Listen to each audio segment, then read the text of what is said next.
আমার ছাদ বাগানে গাছের জন্য তরল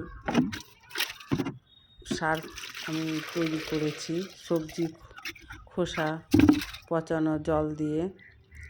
এটা আমি সবজির বাড়িতে যে রান্নার সবজিগুলো হয় সেগুলো আমি জমিয়ে পচিয়ে তার মধ্যে জল দিয়ে এটাকে আমি 1 মাস ধরে পচিয়ে সেই জলটাকে 10 মগ জল আর 1 মগ সবজি খোসা পচানো জল দিয়ে সার তৈরি করেছি। সেটি আমি প্রতিটা ছাদ বাগানের গাছে আমি দিয়ে দিব, কারণ আমার যে কেনা সার হয় সেটা আমি খুবই কমই প্রয়োগ করি, কারণ এটাতে আমার রেশিওটা ঠিকভাবে ফলো না করলে গাছ মারা যাওয়ার চান্স থাকে। এভাবে আমার বেশ কয়েকটা গাছ মারা গেছে, তাই জন্য আমি খুব কমই দিই। এভাবে গাছ পরিচর্যা করলে গাছ হেলদি থাকে, ভালো থাকে।